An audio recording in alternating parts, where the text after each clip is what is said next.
নমস্কার। বাংলার সরকার চ্যানেলে প্রথমেই আপনাকে স্বাগত জানাই। আমরা দৈনন্দিন বিভিন্ন খবরের পাশাপাশি চেষ্টা করছি বাংলার বিভিন্ন বিষয়, গুরুত্বপূর্ণ বিষয়গুলোকে আমাদের এই পডকাস্টের মাধ্যমে মানুষের কাছে পৌঁছে দেওয়ার। আমরা এ পর্বে আছি হাওড়া জেলা শুধু নয়, বাংলার একটা ঐতিহ্যের শিক্ষাঙ্গন হাওড়া জেলা স্কুল। যে স্কুল এক সময় কেন এখনো একটা ঐতিহ্য, একটা শিক্ষার ক্ষেত্রকে উজ্জ্বল করে রেখেছে, উজ্জ্বল নাম। সেই বিদ্যালয়ের আপনি ভারপ্রাপ্ত প্রধান শিক্ষক। প্রথমেই আপনার স্কুল সম্পর্কে আমরা কিছু জানতে চাই। আপনার স্কুল সম্পর্কে কিছু বলুন। হাওড়া জেলা স্কুল আজ থেকে প্রায় 180 বছর আগে ডিসেম্বরের 1 তারিখ সরকারিভাবে প্রতিষ্ঠা লাভ করে। এখানে আমাদের হাওড়া জেলা স্কুলের যখন প্রথম সরকারিভাবে এটা প্রতিষ্ঠা লাভ করে, তখন এখানকার প্রধান শিক্ষক মহাশয় ছিলেন মাইকেল মধুসূদন দত্তের সহতীর্থ ভূদেব মুখোপাধ্যায়। পরবর্তী ক্ষেত্রে আস্তে আস্তে আস্তে তখন ছাত্র সংখ্যা ওই 140 থেকে 60-এর মধ্যে ছিল। তারপর থেকে আস্তে আস্তে আস্তে হাওড়া জেলা স্কুল তার উচ্চ সোপানে পৌঁছেছে এবং এখানে অসংখ্য কৃতি ছাত্র হাওড়া জেলা স্কুল থেকে বেরিয়ে গেছে। তার মধ্যে মাধ্যমিকে, উচ্চ মাধ্যমিকে রাজ্যের মধ্যে প্রথম। 1 থেকে 10-এর মধ্যে তো অনেক স্টুডেন্টই থাকে এবং খ্যাতিনামক ছাত্র অনেক বেরিয়েছে। তারা বিভিন্ন দিকে প্রতিষ্ঠিত হয়েছে এবং তারা যেমন আমাদের স্কুলের আলো বিভিন্ন দিকে ছড়িয়ে দিয়েছে এবং কিন্তু সে এক একটা সেক্টরে যারা যারা কাজ করেছে তাদেরকেও তারা একবারে পল্লবিত করেছে।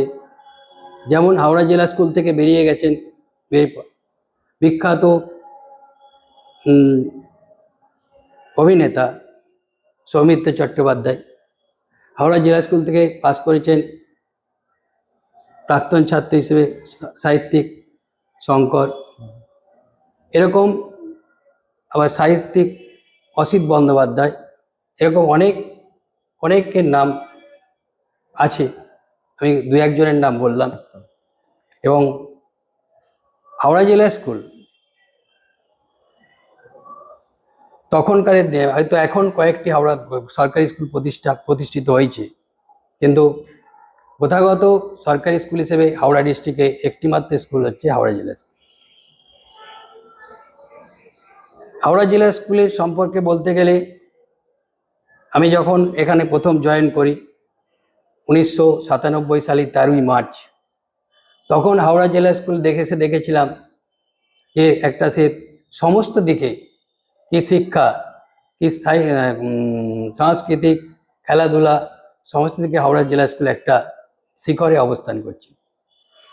এবং তখনকার সময়ে পড়াশোনা তো ব্যাপার, সবথেকে একটা বড় ব্যাপার ছিল, এখনও যেটা বজায় আছে, সেটা হচ্ছে ছাত্রদের মধ্যে শৃঙ্খলা পরায়ণ, যেটা বর্তমান সমাজে এটা অনেকটাই দুর্লভ। এরপরে আসছি যে হাওড়া জেলা স্কুলের বিভিন্ন দিকে, আমি যখন এখানে এসেছিলাম, আমি অ্যাকচুয়ালি গভর্নমেন্ট স্কুলে যখন জয়েন করি, তখন এখানকার একবারে স্নাতকোত্তর পাস করে গভর্নমেন্ট স্কুলে জয়েন করেছিলাম। এইসব স্কুলগুলোর বিভিন্ন রেজাল্ট বা তাদের নাম এই আকৃষ্ট হয়ে আজ থেকে প্রায় 29 বছর আগে আমি অন্যান্য সরকারি চাকরি ছেড়ে দিয়েও এইখানে শিক্ষকতা জগৎটাকে বেছে নিয়েছি। একদমই তাই। আপনার পাঠ্যপুস্তকে আপনার এক নাম স্বর্ণাক্ষরে লেখা আছে। রসায়ন বিভাগে আপনি দীর্ঘদিন ধরে শিক্ষকতা করছেন। প্রধান শিক্ষকের দায়িত্বের সাথে সাথে এই পাঠ্যপুস্তক লেখা সামলান কিভাবে? এটা একটা অ্যাকচুয়ালি ইচ্ছা শক্তি থাকলে সময় করে সব জিনিসই করা যায়। প্রথমত হচ্ছে একটা কাজটা তখন তার কাছে বোঝা নয়।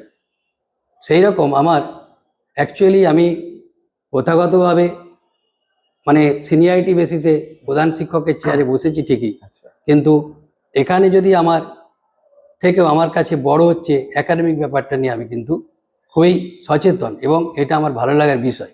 সেই জন্যই আমি অন্য চাকরি ছেড়ে এখানে রসায়নের শিক্ষক হিসেবে জয়েন করেছিলাম। সুতরাং চাপটা ব্যাপার নয়, ইচ্ছা থাকলেই সমস্ত জিনিসকে ওভারকাম করা যাবে।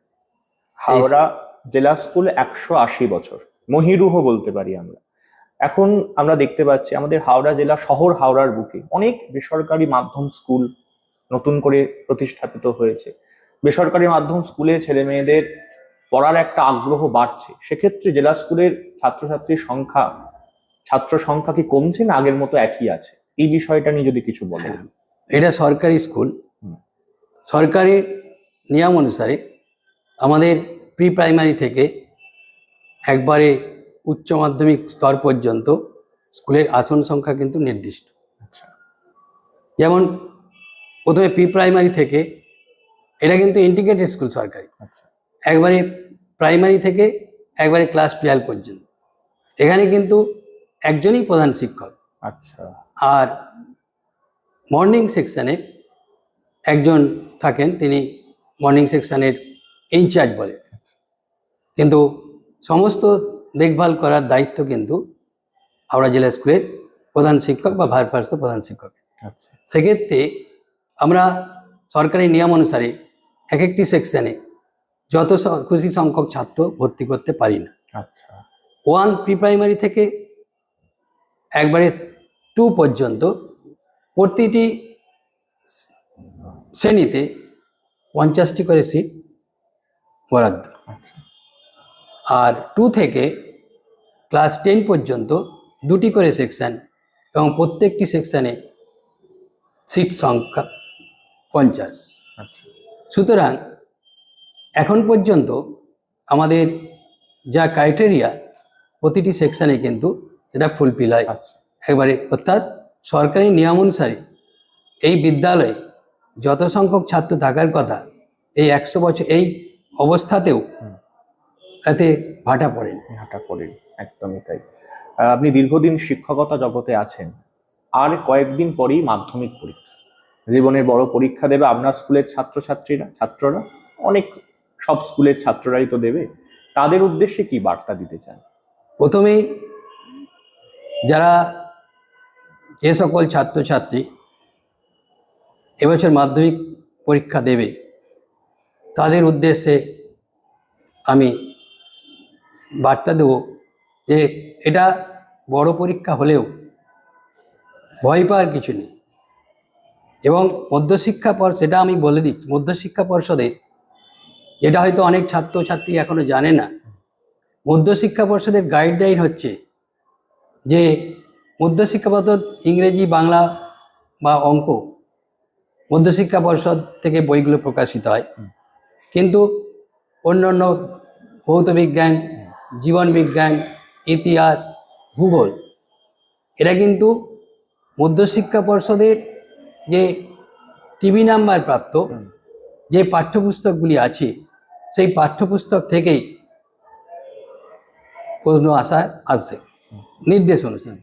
সুতরাং পাঠ্যপুস্তকটি যদি মধ্যশিক্ষা পর্ষদ অনুমোদিত পাঠ্যপুস্তকগুলি যদি খুঁটিয়ে ভালো করে পড়ে এবং তাদের পৃষ্ঠা সংখ্যাও খুব বেশি নয়, তাহলে কিন্তু ছাত্রছাত্রীরা তাদের এই যারা ভয় পাচ্ছে তারা কিন্তু মাধ্যমিকে অনায়াসেই সাফল্যের মুখ দেখতে পারে।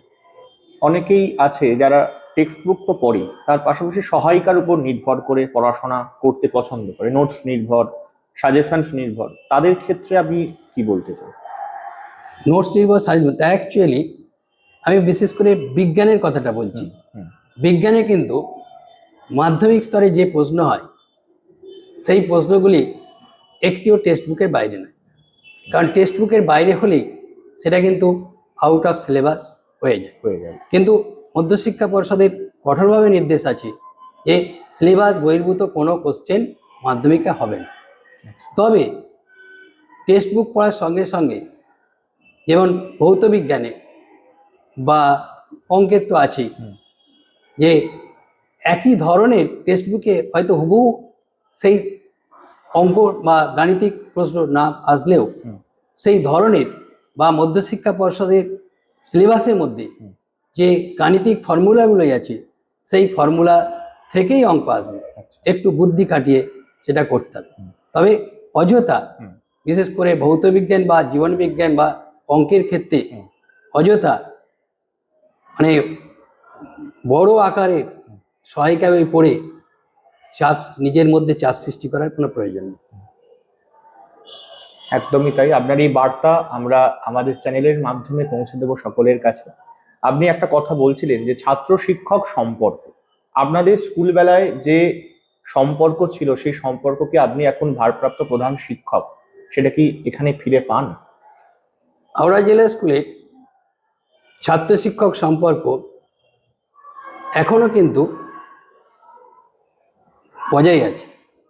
সেটা নির্ভর করে আমাদের স্কুলের যে শিক্ষক শিক্ষিকা তাদের আন্তরিকতার মধ্যে। অনেকে বলে যে ছাত্র শিক্ষক সম্পর্ক অতটা এখনো অটুট নয়, কিন্তু সেটা কিন্তু দুভয়ের উপরে নির্ভর করে। এক হচ্ছে ছাত্র ছাত্রী, অভিভাবক অভিভাবিকা, এবং সব থেকে যেটা বেশি নির্ভর করে ছাত্র শিক্ষক সম্পর্কে সেটা শিক্ষক মহাশয়দের উপর। কারণ ছাত্ররা তারা ছোট, সেই সম্পর্কটা দৃঢ় করার দায়িত্ব কিন্তু শিক্ষক শিক্ষিকাদের। সেই দিক থেকে আমাদের শিক্ষক শিক্ষিকা এবং শিক্ষাকর্মীদের ঐকান্তিক চেষ্টায় এখনও যতটা সম্ভব প্রায় ছাত্র শিক্ষক সম্পর্ক আমাদের স্কুলে অটুট আছে।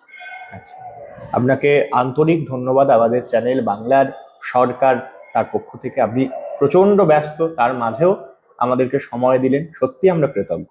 অনেক ধন্যবাদ। নমস্কার।